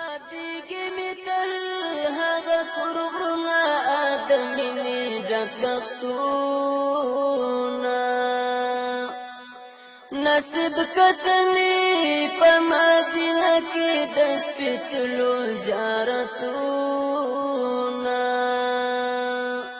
ظاهر یم ډېر د عمرې دغه وطن راته زندان دی. ظاهر یم ډېر د عمرې سپېڅلی کاروان بیا د حجانو د مکې په لور روان دی. له غمه ژاړم خدایه ما ورولې زړګی مې په ګریان دی. له غمه ژاړم خدایه ما ورولې زړګی مې په ګریان دی. سپېڅلی کاروان بیا د حجانو د مکې په لور روان دی. له غمه ژاړم خدایه ما ورولې زړګی مې په ګریان دی. له غمه مې زړه د یار په هجر کې سوځېږم یک تنها یم. ښکلی وطن مې د جانان راته یادېږي په ژړا. درنو اوریدونکو بیا هم زموږ سلامونه ومنئ. نو دعوتګره وروره په کومو ظروفو او شرایطو کې چې اسلامي امت ژوند تیروي ډیر سخت او د کړاوونو نه ډک ژوند دی او یوازې همدا ته کولی شي چې له دې شرایطو نه یې راوباسي. باید ستر نفس او لوړ هدف ولري، ټول کارونه دې له خپل رب سره وتړي، باید په زړه کې داسې سوځونکی اور احساس کړي لکه د هغه کس په څیر چې زوی یې ناروغ وي، یوازې هغه مهال په راحت کیږي چې کم ډاکټر ته یې ورسوي، یا د هغه حالت په څیر چې په کور کې دې دومره شی نه وي چې خپل ژوند او د خپل عیال ژوند پرې خوندي کړي، نو څومره غمجن کیږي. د خپل اهل و عیال لپاره هر ډول کړاوونو ګاللو ته اړ کیږي، نو هغه مسئولیت چې الله رب العزت ستا په اوږو اچولی، چې هغه د الله رب العزت د دین رسول دي د الله رب العزت بندگانو ته، په دې لاره کې به هم هر ډول کړاوونو ګاللو ته اړ کیږي، هر څه به په ځان باندې زغمي. ضروري ده چې باید زموږ په سینو کې ریښتینې عاطفې موجودې وي، تر څو په هر حالت کې د خپل هدف د لاسته راوړلو په لټه کې اوسو. دا ډول عاطفه او احساس تر څو زموږ په زړونو کې ځای ونه نیسي، زموږ د وینې او روح سره ګډ نشي، زموږ ذهن او فکر له اغیز لاندې رانه ولي، هیڅکله به موږ ونشو کړی چې ډیر کارونه مو په مخ روان کړو او خپلو اهدافو ته ورسیږو. زموږ ډیری ایمه او خطبا دي په منبر او په مسجد کې حق نشي ویلی د دې لپاره چې زما مقتدي ما د امامت نه ونه باسي. زموږ ډیری ایمه او خطبا او دعوتګران دي حق نشي بیانولی، توحید نشي بیانولی، د بدعاتو په وړاندې مبارزه نشي کولی، د مزخرفاتو په وړاندې مبارزه نشي کولی، د دې لپاره چې څوک په ما باندې د سلفي، د وهابي یا د بل شي نوم کښېنږدي. نه الله رب العزت ډیر لوی مسئولیت ستا په اوږو باندې ایښی. نو په کومو ظروفو او شرایطو کې چې اسلامي امت ژوند تیروي دا ډیر سخت او د کړاوونو نه ډک ژوند دی، او یوازې همدا ته یې ای دعوتګره، ای خطیبه، ای امامه چې کولی شي له دې شرایطو نه یې راوباسې، باید ستر نفس او لوړ هدف ولري، ټول کارونه دې له خپل رب سره وتړي، او که صرف د خپلو شخصي ګټو ته متوجه اوسي. امت چې په هر څه کې ژوند تیروي دی، تا سره د دې درد او غم نه وي د الله رب العزت په حضور کې چې کله د آخرت په ورځ درېږې، بیا به ته الله رب العزت ته څه ځواب وایي؟ بیا هم درته وایم دعوتګره وروره، امام وروره، خطیبه وروره، که غواړې چې ته هم د بدلون راوستونکو نه حساب شي، نو باید لوړ همت ولري، ځکه لوړ همت درلودل د ټولو کارونو پیلیزه ده. که چیرې د سړي همت صالحه او رښتینی وي او وروستني عملونه به ټول موفق او بریالي وي، خو یوازې په هیلو او آرزوګانو کار نه کیږي، بلکې هڅو او کوشش ته اړتیا لري. الله رب العزت په سورت عنکبوت کې 9 آیت کې فرمایي: والذین جاهدوا فینا لنهدینهم سبلنا وان الله لمع المحسنین. الله فرمایي او چا چې زموږ په لار کې هلې ځلې کړي دي، موږ به خامخا خپلې لارې وروښیو. الله رب العزت د نیکو کارو مل دی. وان الله لمع المحسنین. ځینې د هغو شیانو څخه چې تا سره په دې لاره کې کومک کوي هغه همیشه ذکر کول او د سلفو صالحینو سیرت لوستل دي چې ډیرې هڅې او پلټنې کړي او د همدوی په ذریعه الله رب العزت خپل دین خوندي ساتلی دی. راشه د صحابه و کرامو رضوان الله تعالی علیهم اجمعین مبارک سیرت ولوله چې هغوی د الله رب العزت د دین په رسولو کې څومره کړاوونه، تکلیفتونه او دردونه تیر کړي دي، خو وروسته شوي نه دي. راشه د تابعینو، د تبع تابعینو، د ائمه و کرامو ژوند مطالعه کړه چې هغوی د الله رب العزت د دین په رسولو او د دین په تبلیغ کې څومره کړاو، څومره تکلیف او څومره مشقت تیر کړی دی. د امام ابو حنیفه رحمه الله واقعه درته معلومه ده. د امام احمد بن حنبل رحمه الله واقعه درته معلومه ده چې د حق نه په دفاع کې هغوی څومره تکلیف، څومره کړاو او څومره مشقت برداشت کوي، خو د حق نه یو ذره هغه طرف ته قدم هم نږدي. ته چې حق د دې لپاره نه بیانوي چې د امامت نه ونوځم، یا حق د دې لپاره نه بیانوي چې څوک یو نوم او بل نوم راباندې کښېنږدي، آیا هغه مسئولیت چې الله رب العزت ستا په اوږو ایښی هغه دې ادا کړی؟ د الله رب العزت په حضور کې به د آخرت په ورځ باندې بیا ته څه ځواب وایي؟ امام ابن جوزی رحمه الله فرمایي د دغو عام عصرو خلکو د سیرت نه پناه غواړم. نه په دوی کې د لوړو همتونو والا کس شته چې نوی زده کوونکی پسې اقتدا وکړي، او نه پکې زاهد شته چې تقوا اختیار کوونکی ترې ګټه پورته کړي. نو د الله څخه وډار شئ او د هغو خلکو د سیرت په لټه کې شئ چې د لوړو همتونو خاوندان ول، او د همدغو خلکو کتابونه او خبرونه ولولئ، ځکه د دوی لیکنې او کتابونه تاسې د دوی له احوالو څخه خبروي. نو دعوتګره وروره، امام او خطیب وروره، که له دې ډلې څخه نو د الله رب العزت حمد او ستاینه بیان کړه، او که د دوی له ډلې څخه نه یې نو کوشش وکړه چې په قدم روان شي، ځکه په ټولنه کې بدلون راوستل له تا نه پیل کیږي، او الله رب العزت د یو قوم حالت نه بدلوي تر څو هغوی په خپلو ځانونو کې بدلون رانولي. نو درنو اوریدونکو، د یو مسلمان د ځانګړتیاو څخه یوه مهمه ځانګړتیا دا ده چې هغه باید لوړ همت ولري. په ځانګړې توګه امام، خطیب، عالم او دعوتګر کې لوړ همت درلوده، هغه کولی شي چې هغه مسئولیت چې الله د ده په اوږو باندې ایښی هغه ادا کړي او خپلو اهدافو ته ورسیږي. او که لوړ همت ونه لري، خپل مسئولیت هم نشي ادا کولی، او د الله دین کما حقه د الله رب العزت بندگانو ته هم نشي رسولی. الله رب العزت دې په همدې صفت باندې چې لوړ همت دی ما او د نړۍ ټول مسلمانان سنبال کړي، تر څو د الله رب العزت دین د الله رب العزت بندگانو ته په سمه توګه ورسوو. په همدې هیله درنو اوریدونکو، دا وه زموږ د نن ورځې خپرونه چې ستاسو درانه حضور ته وړاندې شوه. تر بلې خپرونې پورې چې زه بیا هم ستاسو درانه حضور ته راځم، تاسې ټول په لوی او بخښونکي الله سپارم. پاتې ژوند مو نیکمرغه، ښاد، بریالي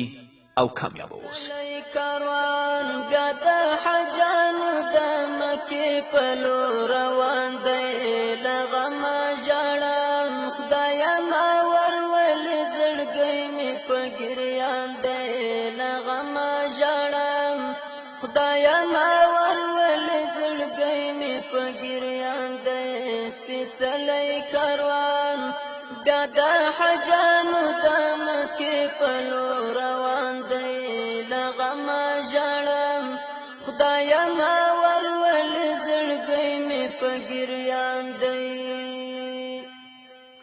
له غمه مې زړه د یار په هجر کې سوځېږم یک تنها یم.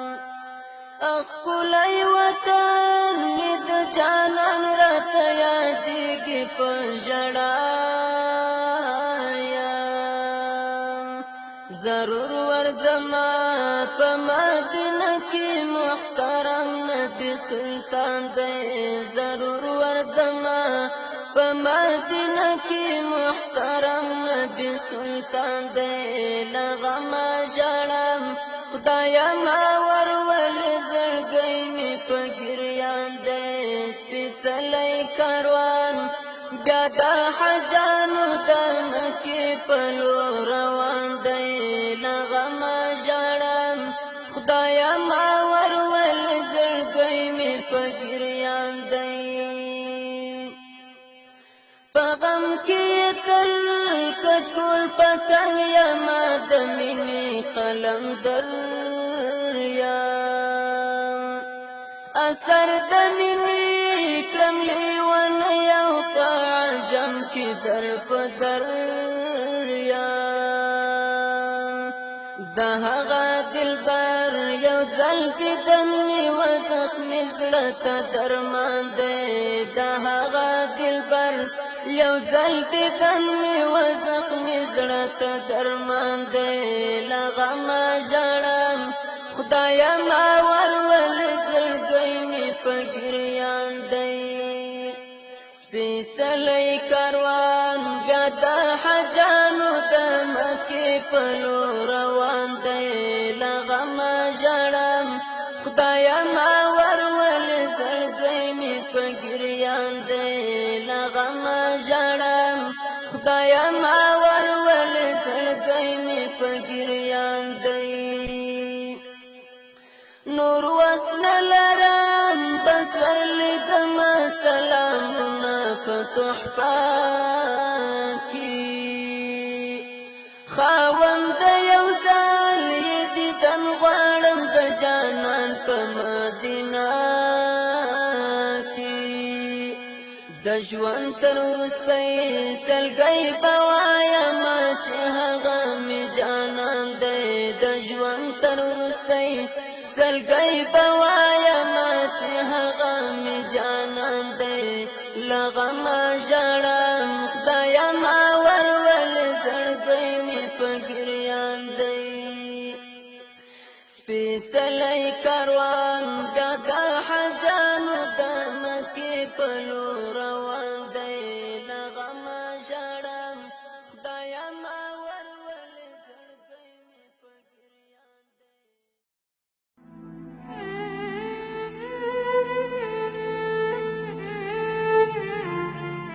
د ژوند لار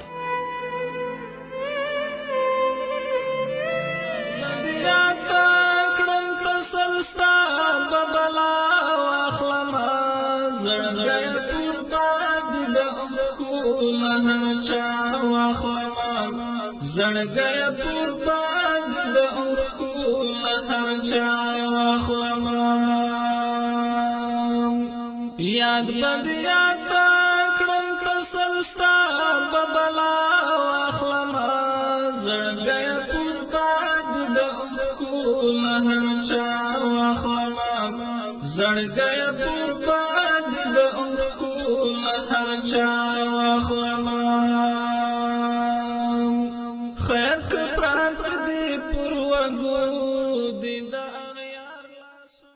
بسم الله الرحمن الرحيم الحمد لله رب العالمين حمد الشاكرين الصلاة والسلام على سيد الأنبياء والمرسلين سيدنا ونبينا وشفيعنا ومولانا محمد وعلى آله وأصحابه الطيبين الطاهرين قدرمنو اوریدونکو د ژوند د لارې د خپرونې مینهوالو السلام علیکم ورحمت الله وبرکاته ستاسو روغتیا او خوشحالي د پاک رب نه غواړم په دې هیله چې د صحت او عافیت جامې پر تن ولرئ او خوشحالي مو په برخه وي دا دی زه محمد یاسین فهیم د ژوند د لارې د خپرونې په وړاندې کولو کې ستاسو په خدمت کې یم زموږ د نن ورځې د خپرونې موضوع بیا هم له ګناهونو څخه د خلاصون لارې درنو اوریدونکو زړه چې د الله رب العزت په لور تګ او سیر لري نو په دې سیر او په دې تګ کې د ډول ډول خنډونو او تخریبونکو څیزونو سره مخ کیږي تر څو له سمې لارې څخه واړولی شي او د ژغورنې او کامیابي نهایي هدف ته ونه رسیږي چې د هغې په جمله کې ډیر اختلاط د آرزوګانو او هیلو په سمندر کې ډوبېدل د غیر الله سره تعلق لرل زیات خوراک کول او ډیر خوب کول هم شامل دي اول له خلکو سره ډیر اختلاط د خلکو سره ډیره ناسته او صحبت فکر او ذهن پراګنده او متشتت کوي او د زړه توانایي کمزوري کوي چې په دې صورت کې بیا زړه کې د الله او د آخرت یاد لپاره کوم ځای پاتې نشي او له خپل منزل څخه ودرېږي. هر هغه اختلاط او ګډون چې یوازې د دنیاوي ګټو په خاطر وي او د آخرت کومه خبره او ګټه پکې مطرح نه وي، د خلکو ترمنځ دوستی پر دښمني سره بدلوي چې بیا به دغسې خلک په آخرت کې خپله پښیمانتیا ښکاره کوي، خو د دوی پښیمانتیا به دوی ته کومه ګټه نه رسوي، لکه چې الله رب العزت په خپل کلام کې په سورة فرقان کې 20 آیت نه تر 9 آیته پورې فرمایي: ویوم یعض الظالم علی یدیه یقول یا لیتنی اتخذت مع الرسول سبیلا یا ویلتا لیتنی لم اتخذ فلانا خلیلا لقد اضلنی عن الذکر بعد اذ جاءنی. الله فرمایی او یاد کړه هغه وخت چې ظالم به په خپلو دواړو لاسونو خوله لګوي له ډیره غمه او افسوسه، او وایي به ای کاشکې له پیغمبر سره مې د نجات لار نیولې وای، ای زما تباهي او عذابه، کاشکې فلانکی مې په دوستي سره نه وای نیولی، بېشکه چې هغه زه له پند او نصیحت څخه بېلارې کړم، وروسته له هغه چې ما ته راغی. همداراز الله رب العزت په خپل کلام کې فرمایي دوستان به په دغه ورځ، یعنی هغه کسان چې دوستی په کفر او په ګناه کې وه، د قیامت په ورځ به یو تر بله دښمنان وي، مګر پرهیزګاران خلک به داسې نه وي. بعضهم لبعض عدو الا المتقین. د یو مسلمان اختلاط او ګډون باید له نورو مسلمانانو سره عبث او بې ځایه نه وي، بلکې د مصلحت او تعاون پر بنا وي، لکه د جمع په لمانځه کې د جمعې ورځې لمونځ، د اخترونو لمنځونه، په حج کې اختلاط، همداراز د علم او زده کړې په خاطر د خلکو د نصیحت او خیرخواهی لپاره او په مباحو کارونو کې اختلاط کول. که چیرې د شر په کارونو کې له خلکو سره ګډون کولو ته اړتیا پیښه شي، په هغه صورت کې چې مسلمان ورڅخه بله چاره ونه لري، نو بیا دې له هغو خلکو سره د شر په کار کې له موافقت ښودلو څخه ځان وژغوري. که څه هم دی له هر څومره تکلیف سره مخ کیږي صبر پرې کوي، په دغسې حالاتو کې له ستونزو سره مخ کیدل طبیعي خبره ده، او په حقیقت کې دغسې ربړونه او ستونزې ګالل د مسلمان لپاره عزت او په خلکو کې د درناوي او محبت سبب ګرځي، نه د بې عزتي او بې احترامي. داسې خلک د الله تعالی او د مؤمنانو د ستاینې وړ دي، ان تر دې چې الله رب العزت به د همدغه شریرو خلکو د ستاینو مورد هم وګرځوي، او که چیرې دی د خلکو سره سازش وکړي له حق څخه تیر شي، نو په دغه صورت کې به الله ورڅخه ناخوښه شي او هغه خلک به ورڅخه هم ناخوښه کړي. ډیری مسلمانان حتی په نامه ملایان موږ ولیدل چې کفارو سره او د اسلام دشمنانو سره هغوی سازش وکړه او د حق نه تیر شول. د دوی په دې کړنه باندې الله رب العزت هم ترې ناراضه شي، او دوی هم د خلکو په سترګو کې منفور وګرځېدل. د هر مسلمان نه، د واقعي مسلمان نه چې پوښتنه وکړي، د هغوی په زړه کې به د همدغو شریرو نفرت او کرکه پرته وي. ام المؤمنین عایشه صدیقه رضی الله تعالی عنها فرمای چې محمد رسول الله وفرمایل چا چې الله راضي که خلک یې خفه کړل، هم به ترې الله راضي وي هم خلک، او چا چې الله رب العزت خفه که مخلوق یې خوشحاله که، هم به الله ترې خفه وي هم به مخلوق ترې خفه وي. همدارنګه که د دې اړتیا وي چې یو مسلمان د خلکو سره په غیر ضروري او داسې کارونو کې ګډون وکړي چې کول یې خلاف اولا او ښه کار نه وي، نو که توان لري کوشش دې وکړي چې هغه مجلس د الله د اطاعت مجلس ته واړوي، په داسې طریقه چې زړه مضبوط کړي، جرأت پیدا کړي او د شیطان د وسوسو له اغیزې لاندې رانشي، او که داسې نشي کولی نو د هغوی له مجلس څخه د خپل زړه داسې اوباسي لکه اوړو څخه چې ویښته ویستل کیږي، په داسې شکل چې د هغوی سره په بدن باندې موجود وي خو په روح او زړه باندې ورڅخه غایب وي. هغوی ته ګوري خو ویني یې نه، د هغوی خبرې اوري خو ورباندې پوهیږي نه،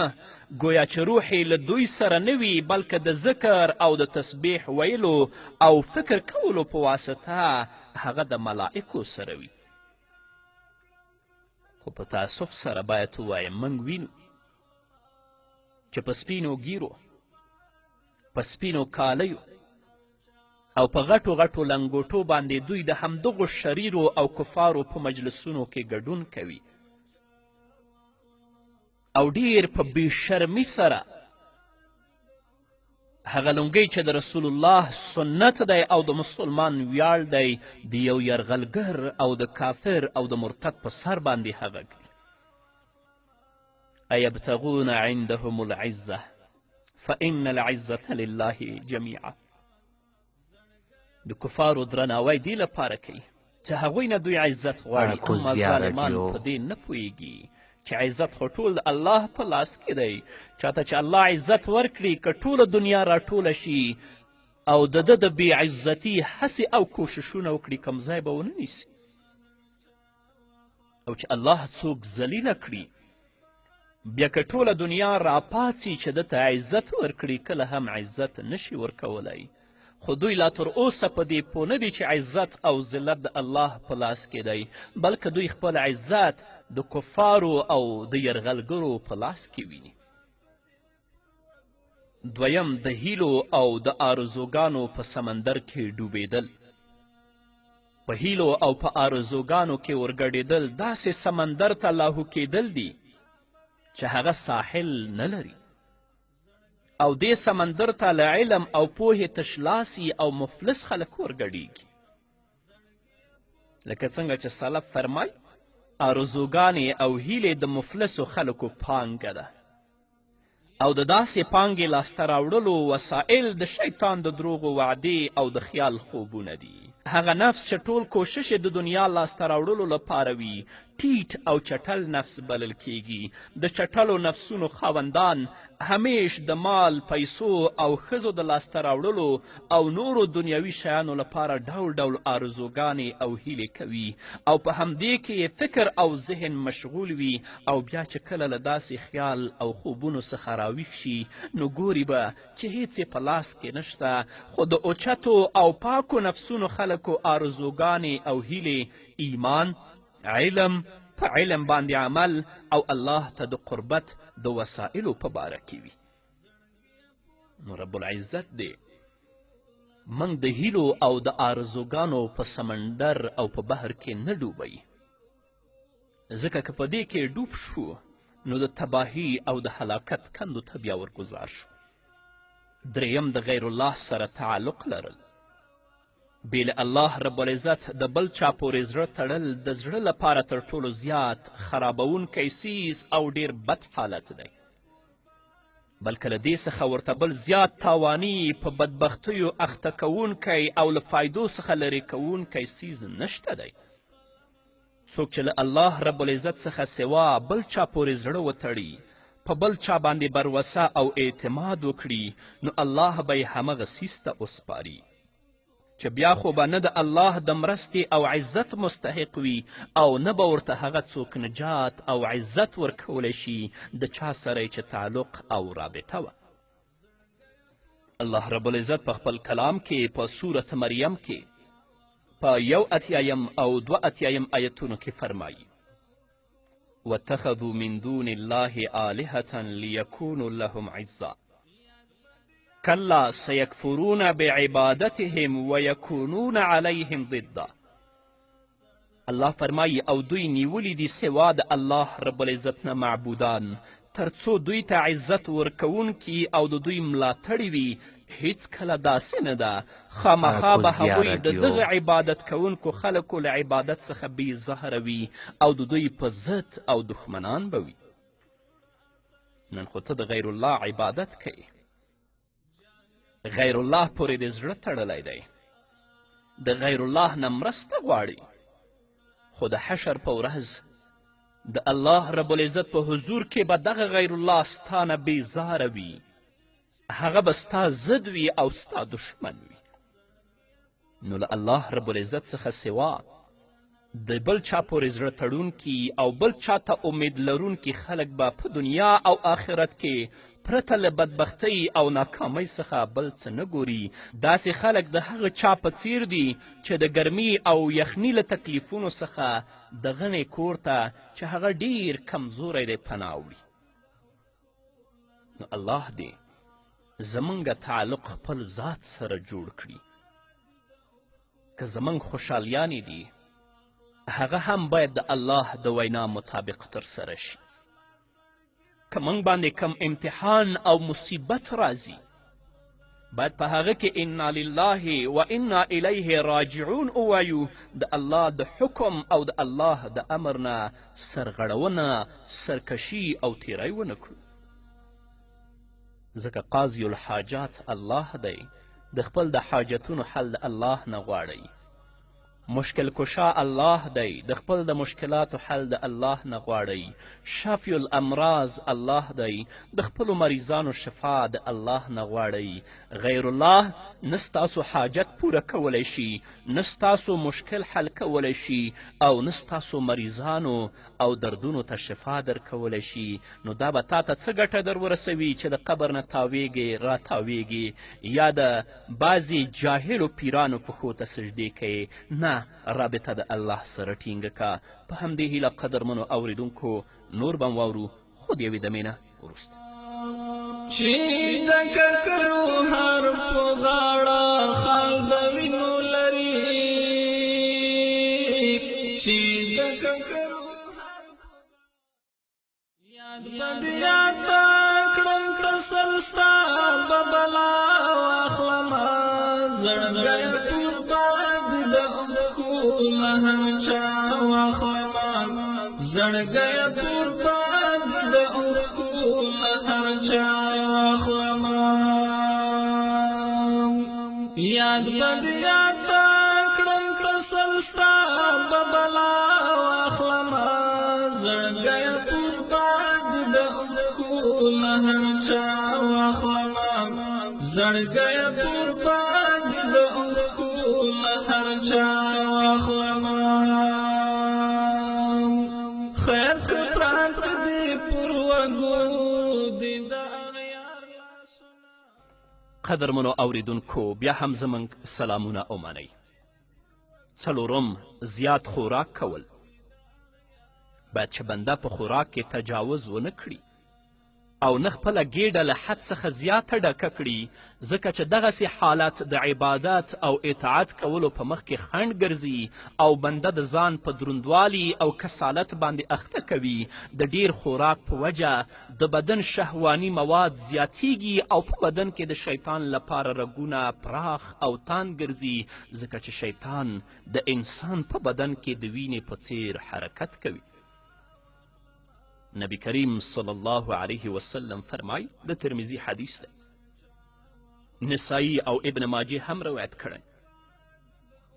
انسان نه دی ډک کړی هیڅ لوښی بدتر له ګیډې څخه. انسان ته یو څو مړۍ خوراک بس دی چې خپله ملا ورباندې نیغه وساتي،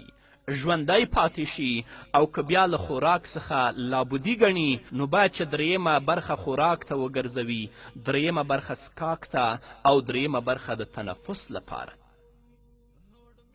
خپله ګیډه په 3 حصو باندې وویشه، یوه حصه د خوراک لپاره، یوه حصه د څکاک لپاره او یوه حصه د تنفس لپاره.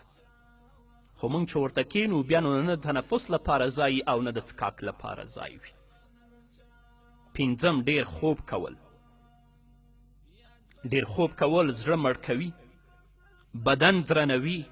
وخت ضایع کوي، انسان پر تنبلي او غفلت باندې اخته کوي. همداراز ډیر خوب کول د کراهیت حد ته رسیږي. د بنده لپاره ګټور خوب هغه دی چې د زیاتې اړتیا په اساس وي. د شپې د لومړنۍ برخې خوب له آخرنۍ برخې څخه بهتر دی. خو موږ شپې ناست یو،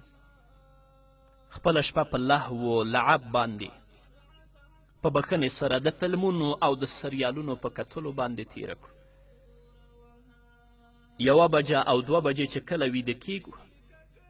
بیا زموږ نه د سهار مونځ هم پاتې، د الله یاد او د الله ذکر هم پاتې. په داسې خوب سره د زړه مړ کیږي چې زړه دې مړ شه نو تا ته بیا څه پاتې شول؟ نه کوشش کوئ بغیر له ضرورته شپې وختي بیده کیږئ او د شپې په آخري حصه کې پاڅیږئ او دس وکړئ، د تهجد مونځ ادا کړئ، خپل رب ته د تضرع او د عاجزي لاسونه پورته کړئ، د خپل رب نه د خپلو ګناهونو بخښنه وغواړئ تر څو الله درنه راضي شي. همدارنګه اکثره ورونه او خویندې د سهار له مانځه نه وروسته بیده کیږي. د سهار له مانځه څخه وروسته تر لمر ختلو پورې خوب کول مکروه دي، ځکه چې دا د ګټې لاسته راوړلو مهال دی او د سالکینو لپاره دغه وخت د سیر کولو یعنی د تګ کولو لپاره لوی امتیاز لري. ان تر دې که چیرې هغوی د شپې په اوږدو کې هم سیر کړی وي نو د لمر ختلو پورې ځانونو ته له سیر او د تګ څخه د وروسته کېدلو اجازت نه ورکوي. دا ځکه چې دغه مهال د ورځې پیل دی، دغه وخت روزي او برکتونه راځي او د خلکو ترمنځ تقسیمات کیږي، او دا چې دغه مهال د ورځې کنجي او کلي ده نو پر نورې ټولې ورځې باندې اثر غورځیږي. پس په دغه وخت کې خوب کول نه دي پکار، او که څوک پکې خوب کوي نو باید چې هغه د زیاتې اړتیا په اساس وي. همدارنګه قدرمنو اوریدونکو، له زړه نه پرته د بدن هغه غړي چې په ګناه کولو او نه کولو یې اغیز زیات دی، هغه ژبه ده، غوږونه دي، سترګې دي، ګیډه ده او شرمګاه ده. انشاءالله چې په راتلونکو خپرونو کې به د دې غړو د ساتنې لارې چارې تاسو ته په لنډه توګه وړاندې شي. اول د ژبې ساتنه. ژبه په غړو کې زیات سرکشي کوونکی، نه تابع کیدونکی، زیات تجاوز او فساد کوونکی غړی دی. سفیان بن عبدالله رضی الله تعالی عنه وایي ما وویل ای د الله رسوله پر ما باندې له څه شي ډېر ویریږي؟ د ترمذي حدیث دی. محمد رسول الله خپله مبارکه ژبه ونیوله، وی فرمایل له دې څخه. همدارنګه امام غزالی رحمه الله وایي د ژبې په ساتنه او حفاظت کې باید 5 اصول په نظر کې ونیول شي. اول د ژبې سموالی. د ژبې سموالی د نورو غړو سموالی دی او کوږوالی د نورو غړو کوږوالی دی. نبی کریم صلی الله علیه وسلم فرمایي کله چې سهار مهال شي نو د بدن ټول غړي د ژبې تابع شي او ورته وایي له الله څخه وویرېږه، که ته سمه شې نو موږ به هم سم شو، او که ته کږه شې نو موږ به هم کاږه شو. د دې معنا دا ده چې د ژبې غږېدل او خبرې کول د انسان په غړو کې د هغې د توفیق او یا ښویېدنې سبب ګرځي، لکه څرنګه چې د دې رایې تایید د مالک بن دینار رحمه الله دا وینا کوي کله دی چې په زړه کې سختي او قساوت، په بدن کې سستیا او په روزي کې محرومتیا ولیده نو په دې پوه شه چې په داسې څه کې دې خبره کړې ده چې فایده درته نه رسوي. دویم خپل وخت دې وساته. بېشکه چې زیاتره هغه څه چې انسان یې بې له ذکر د الله څخه وایي علی الاقل لغوه او بیکاره خبرې وي چې وخت ورباندې ضایع کیږي. سلف صالحین لیکي چې کله د حسان بن ابي سنان رحمه الله په یوې کوټې باندې تیرېدلو شو نو وی ویل څومره وخت کیږي چې دا جوړه شوې ده. بیا خپل ځان ته مخاطب شو او وی ویل ای دوکه ورکوونکیه نفسه، ته د هغه څه په باره کې ولې پوښتنه کوې چې فایده درته نه رسوي، بیا یې ځان په څه وخت روژې نیولو باندې مجازات کړ. دریم د نیکو عملونو ساتنه. که څوک خپله ژبه ونه ساتي، زیاتې خبرې وکړي، نو هرومرو به د خلکو په عیب ویلو کې اخته کیږي او په عیبونو کې غیبت کول د داسې تباه کوونکي تندر حیثیت لري چې طاعتونه سوځي. او لکه څنګه چې ویل شوي دي، څوک چې د خلکو غیبت کوي مثال د هغه چا دی چې منجنیق نصب کړی وي او په څلورو طرفونو لویدیځ، ختیځ، شمال او جنوب کې ورباندې خپلې نیکي ولي. حسن بصري ته وویل شو چې ای د سعید پلاره، فلانکي ستا غیبت کړی دی. نو هغه غیبت کوونکي ته یو لګن خرما ولیږله. دا خبرې هم ورولېږو چې تا ما ته خپلې نیکي ډالۍ کړي دي، پس دا ما خوښه وګڼله چې د هغې بدله درکړم. او کله چې د عبدالله بن مبارک رحمه الله په وړاندې د غیبت یاد وشه، نو هغه ویلې که چیرې زه د چا غیبت کوونکی وی، نو خامخا به مې د خپلې مور غیبت کړی وی، ځکه چې هغه زما د نیکیو ښه حقداره ده.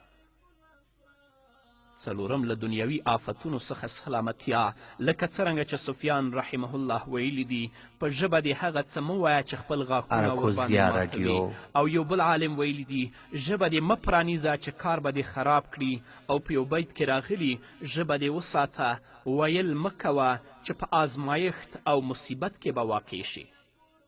احفظ لسانک لا تقول فتبتلی ان البلاء موکل بالمنطق. بېشکه چې مصیبت په ویلو یعنې د خبرو په ځای باندې مقرر دی. پنځم، د آخرت آفتونه او عذابونه یادول. ستا وینا به یا خو حرامه وي او یا به بېفایدې وي. که حرامه وي نو په هغې سره به د آخرت له داسې عذاب سره مخ کیږي چې توان به یې نه لري. او که خبرې دې بېفایدې وي نو عملنامه به دې بې ځایه ډکه کړي چې ته به بیا دغسې عملنامه د الله په وړاندې د خلکو او ګواهانو په حضور کې لولې. نو باید هغه وخت را په یاد کړي او عملنامې ته دې داسې څه ونه لیږي چې بیا پرې شرمېږي او په لوستلو بیا حیا درځي. نو الله رب العزت دې زموږ د غړو په ځانګړې توګه د ژبې ساتنه وکړي، تر څو الله رب العزت د دنیا او د آخرت کامیابیانې را په برخه کړي. په همدې هیله قدرمنو اوریدونکو، دا وه زموږ د نن ورځې خپرونه چې ستاسو درانه حضور ته وړاندې شوه. تر بلې خپرونې پورې چې زه بیا هم ستاسو درانه حضور ته راځم، تاسو ټول په لوی او بخونکي الله سپارم. پاتې ژوند مو نیکمرغه، ښاد، بریالي او کامیاب اوسئ. خیر که پراته دی پر وږو دی د اغیار لاسونه، خیر که پراته دی پر وږو دی د اغیار لاسونه، وخت به د وخت لاسونه غوڅ کړي، تا به بیا واخلمه زړګی پر باندې د اوښکو له هر چا واخلمه، زړګی پر باندې د اوښکو له هر چا واخلمه، یاد به دې یادای کړم تر سر ستا به بلا واخلمه، زړګی پر باندې د اوښکو له هر چا واخلمه، زړګی